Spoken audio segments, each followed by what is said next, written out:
Tá? Então, olha só, a palavra peirasmos significa teste, prova, tentação, dificuldade. Tá? Mas ela tem essa conotação. Uma tentação é um teste em que o conhecimento das relações práticas e a ignorância do mecanismo de fundo pode arruinar a sua vida. Então, uma tentação é algo que, no microcosmo do seu conhecimento empírico, faz com que algo pareça bom. Mas no macrocosmo da compreensão teorética, mostraria para você, isso que está parecendo bom para você é ruim. Então existe um forte componente intelectual na tentação. Ele é muito menos uma questão de não resistir com macheza e você saber, não, olha, esse desejo que você está sentindo tão intensamente, você está sentindo tão intensamente porque esta relação aqui parece boa para você e você não compreende o que realmente vai acontecer. Sim, acaba sendo uma decisão intelectual, no fim das contas. Sim, exatamente. Então, um exemplo típico das nossas gerações, das gerações recentes. Né? Quer dizer, é comum você ouvir das pessoas o argumento seguinte: não, mas se Deus não quisesse que a gente dormisse com todas as mulheres bonitas que se oferecem, por que ele as faria tão bonitas? E por que ele faria elas se oferecerem? Quer dizer, qual a relação, qual a questão aqui? A questão é assim, não, você está percebendo uma relação empírica. Você tem um conhecimento empírico da razão da existência dessa beleza feminina. Tem aqui uma mulher linda se oferecendo para você. E quando você olha essa beleza, a sua imaginação percebe, caramba, se você abraçar isso, se você tocar isso, se você beijar isso, vai ser muito melhor. Esse é um conhecimento empírico. Vai mesmo. Né? Mas não é uma compreensão real da situação total. Quer dizer, você não sabe realmente quais vão ser as consequências desse ato no conjunto total da sua vida ou da vida dela. Então, a tentação é quando essa visão empírica ou parcial ofusca a sua ignorância teorética. Perfeito. E aí você age com base nesse mini conhecimento, nesse fragmento de conhecimento, e cai vítima da sua imensa ignorância. Perfeito. Então, a palavra tentação é perfeitamente adequada para isso. Porque tentar significa justamente isso. Você está agindo com base no... Toda tentativa, você está agindo com base num conhecimento menor, sabendo que existe uma ignorância de fundo maior. Sim, tu tá usando o que os americanos chamam de guess, né? Você tá tentando. Guess. Você está tentando, exatamente. Tentando. Mas tu não sabe profundamente, senão tu não estaria tentando. Né? Exatamente. Então a palavra é perfeitamente adequada para indicar isso. Deixa eu tentar essa solução. Ou essa solução está me tentando, ela está chamando essa pequena parte de mim que sabe, conhece uma certa relação, e me pondo, de repente, num beco sem saída. Então, a tentação, a moral, ela sempre tem esse elemento de compreensão parcial, de empíria, você tem a experiência prática das relações, mas você não tem a compreensão profunda da situação. Toda tentação é isso. Né? Quando você tem uma compreensão profunda de algo, você não é tentado. Você não é tentado. Quando você sabe, não, olha, se eu apertar esse botão agora, o computador vai desligar. Mas o que eu quero fazer é conversar com o Renan. E eu sei que vai desligar. Então eu não sou tentado a desligar. Porque eu sei o que vai acontecer. Quanto mais você sabe o que vai acontecer, menos elemento de tentação tem. Então a tentação não é pura e simplesmente porque um objeto é agradável ou aparece como desejável. Mas é porque você não sabe o que vai acontecer de ruim se você se relacionar com esse objeto dessa maneira. E você sabe que alguma coisa boa e gostosa vai acontecer se você fizer isso. Sim, nesse caso, por exemplo, se eu estivesse aqui tramando alguma coisa, e o senhor desconhecendo isso estaria caindo em tentação, porque não estaria contemplando todas as dimensões desse fato aqui agora. Exatamente. Estaria confiando na minha pessoa e eu aqui querendo puxar o teu tapete. Então, de novo a palavra tentação, e a gente pedir para Deus, puxa, não me deixe cair em tentação. É um pedido muito mais amplo agora. Sim. Que, meu Deus, não me ponha em situações que a minha inteligência não pode compreender e que eu não posso julgar para decidir direito. Não me ponha nessas situações. Só me ponha em situações em que o Senhor ilumina a minha inteligência para eu poder agir direito e decidir direito. Me afasta dessas situações em que eu tenho só conhecimento empírico, só empíria, e não tenho teoria, não tenho compreensão. Me preserva dessas situações. E olha só, me preserva dessas situações não apenas no campo moral. Claro. Não apenas no campo moral, mas no campo financeiro. No campo financeiro a gente faz decisões assim o tempo todo. Tentações financeiras arruína a gente. No campo das relações pessoais, em tudo. Então, olha só, quando você pensa em tentação no sentido moral, meu filho, isso aí é só uma coisinha. Mas tentação, compreendida assim, como não.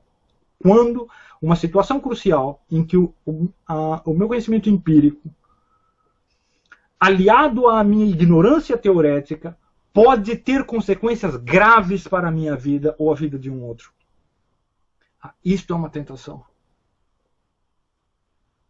Então, é claro que, evidentemente, isso é no campo moral, isso a maior parte das vezes a tentação é grave. Porque o campo moral é crucial. Mas ele não é o único campo em que isso acontece. Então, quando a gente pede, meu Deus, não nos deixeis cair em tentação. Eu também estou pedindo para ele me ajudar nessas outras áreas todas, em que eu tenho algum conhecimento da relação concreta entre as coisas, mas eu não tenho compreensão do que vai acontecer. Acaba sendo que o pedido de não cair em tentação, então, se converte num pedido para que eu tenha plena posse da minha inteligência, né? Plena posse da minha inteligência, só me põe em situações que a minha inteligência é suficiente para discernir e vencer, superar. O que significa a mesma coisa que plena posse da liberdade humana, né? Plena posse dele, significa exatamente isso, só me põe em situações em que eu seja plenamente livre. Não me põe em perigo. Quer dizer, um perigo é justamente isso, uma coisa que eu sei que é hostil, mas eu não sei de onde ela vem, como ela vai agir, qual é a capacidade de ação dela, não compreendo.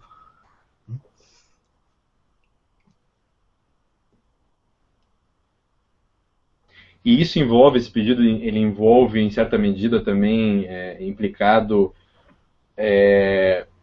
a esperança de que Deus também te auxilie, te inspire nesses momentos em que tua inteligência está bloqueada para essas...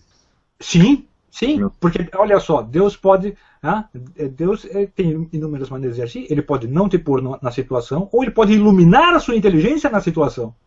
Não, essa é uma situação, uma dificuldade que você tem que superar, mas eu vou iluminar, porque você pediu, não nos deixeis cair em tentação, eu vou iluminar a sua inteligência e a situação não vai ser uma tentação.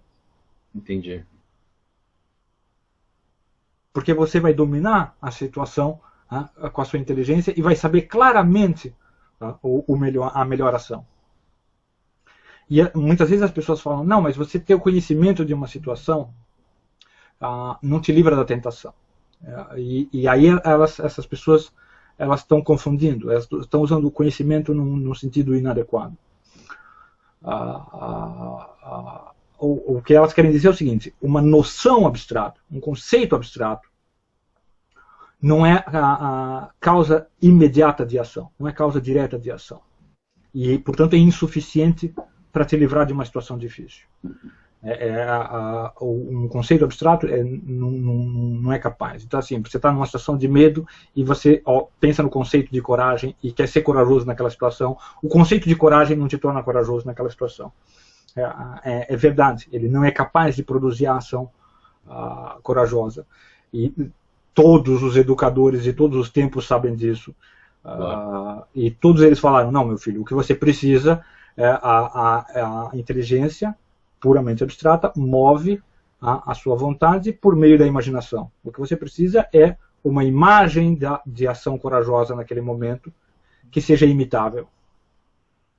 Do mesmo jeito, por exemplo, se você está com fome, estou com fome, então o conceito abstrato de alimento não vai te ajudar. Não vai te ajudar de maneira nenhuma, porque onde está o alimento? Esse não é dado pelo conceito abstrato. Então, mas se você, de repente, a sua imaginação produzir a imagem do que está dentro da geladeira, ou a imagem das pizzas, da pizzaria que você telefona, então essa imagem pode te mover a ação. Ela pode determinar a sua ação. O conceito abstrato de alimento não pode ter determinação. Ele não pode causar a sua ação. Uhum. Mas essa imagem é parte do conhecimento. Então, a compreensão teorética de uma situação implica na capacidade de imaginá-la adequadamente. Quando você fala, aí o conhecimento te livra da tentação, sim. Se você tem o conhecimento, a compreensão do que está acontecendo, e consegue imaginar o que vai acontecer, agora eu consigo imaginar eu agindo errado, o que acontece, eu agindo certo, o que acontece. Você não sente tentação.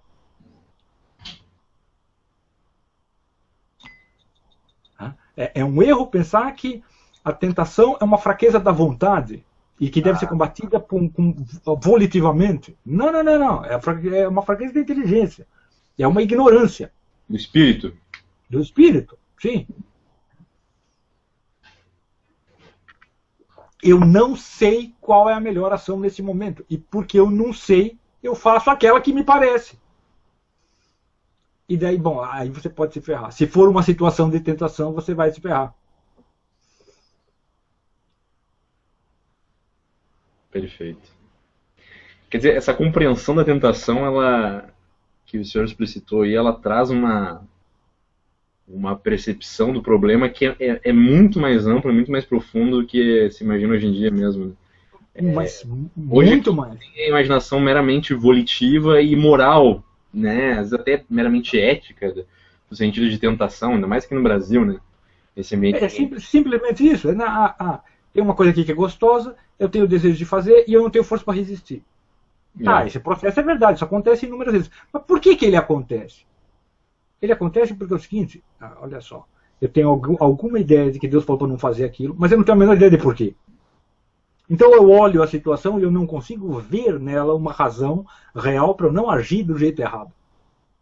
Eu só consigo ver nela uma razão para eu agir do jeito errado. Isto é uma tentação. Se você visse o que está por trás, é evidente que você não faz. Você nunca faz aquilo que você sabe plenamente. Não, olha, se eu fizer aqui, se eu botar o dedo na tomada, eu vou levar um choque. Eu sei, acabou. Não tem erro, não tem dúvida.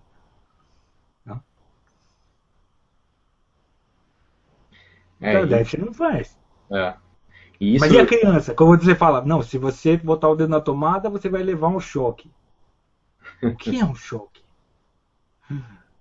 A criança sabe que descobrir uma coisa que você não conhece é uma satisfação. A criança é um curioso por natureza. É um macaquinho por natureza. Todo mundo sabe a satisfação de descobrir uma coisa, uma novidade. Então, essa é o que ela sabe, compreende da situação. Não põe o dedo na tomada. Tem alguma coisa ali que eu nunca vi, que eu nunca experimentei. Então, você falou para ela, não põe o dedo na tomada, você criou uma situação de tentação. Você criou, ela tem um conhecimento empírico que tem alguma coisa lá que eu não sei o que é. Esse é todo o conhecimento que ela tem realmente da situação. E ignorância teorética. Ela não sabe o que é eletricidade, não sabe o que é choque, não sabe nada disso. Então o pessoal fala, não, é que você proíbe para a criança o proibido é gostoso. Não, não é que o proibido é gostoso, você criou uma situação de tentação. Claro. A curiosidade da experiência nova é um motivante. E a ignorância acerca do que vai acontecer, bem, ela não é obstáculo nenhum. Perfeito, perfeito. Não, e é interessante que isso, enquanto o senhor estava falando, estava imaginando o quanto isso se conecta com o ensinamento do próprio Olavo de Carvalho, teu pai, sobre a questão da presença, né? Porque o sujeito que está diante do objeto, como ele fala, em sua inteireza, na sua concretude, né, como dizia também o Mário Ferreira, ele está justamente se esforçando para não cair em tentação na medida em que ele está diante da solidez do real, né? Quer dizer, com todas as coordenadas e dimensões que naquele fato, naquele momento, estão influenciando a tomada de decisão dele, né? E quando ele está só numa forma abstrata, ele está caindo em tentação, porque ele está pegando só uma parte, uma dimensão daquele fato. Né? Exatamente, exatamente. Quer dizer, essa presença, a presença total, o jeito num estado de presença total, ele não é tentado. É evidente que ele não é tentado nunca. Perfeito. Como a gente não é tentado a fazer aquilo que a gente sabe imediatamente. Não, eu sei exatamente como isso vai me prejudicar. Sei. Não é assim, eu tenho apenas a noção separada do processo real. Não, eu sei. Eu tenho saber, eu tenho o sabor da coisa na minha cabeça. Uhum. De quando eu dou uma martelada no meu próprio dedão, dói. Eu sei. Eu tenho uma compreensão mais ou menos aqui disso, a substância mole do dedão, substância dura do martelo, né? E tenho um pouco de experiência de dar marteladas. Né? Então eu sei, eu tenho o sabor da coisa na minha inteligência. Então você não sente a tentação de fazer aquilo.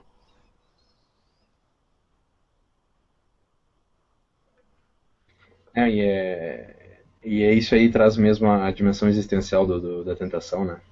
E é interessante porque o esforço, né, do teu pai em conseguir fazer com que o sujeito atente-se para essa dimensão densa das coisas, da realidade, ela é exatamente a mesma experiência que o senhor está descrevendo aí na ideia da tentação, né? Porque é a tentativa, quer dizer, o esforço de se livrar da tentação, né? Então, de se livrar da tentação, exatamente. Tornar-se mais inteligente, no fim das contas, parece justamente um esforço de livrar-se da tentação, né? É claro que é. É exatamente isso. É exatamente isso. É a dimensão intelectual da religião, né? É isso aí. Né? Exatamente. E então, olha só. A verdade é que para o sujeito de cultura grega ou latina, a palavra soava assim. Sim. A palavra soava assim. Ele ouvia Peirasmos, ele logo pensava em Empíria. E quando ele ouvia Empíria, ele, caramba, é aquilo que me engana. Aquilo sem o qual não dá para andar na realidade. Mas se eu contar só com isso, eu vou me enganar uma vez atrás da outra. Então ele sabia que era esse contraste entre conhecimento fragmentário e ignorância global. Uma tentação é isso. Certo? Claro, acrescentado o elemento de gravidade. Se não é uma questão grave, não se trata de uma tentação, porque você só descobre, puxa vida, isso aqui não era bom. Então, se você juntar esse contraste cognitivo com a gravidade existencial, então isso aí é a tentação. E é claro, é evidente, nossa, é com muita vontade que a gente faz esse pedido para Deus. Não me ponha nessas situações.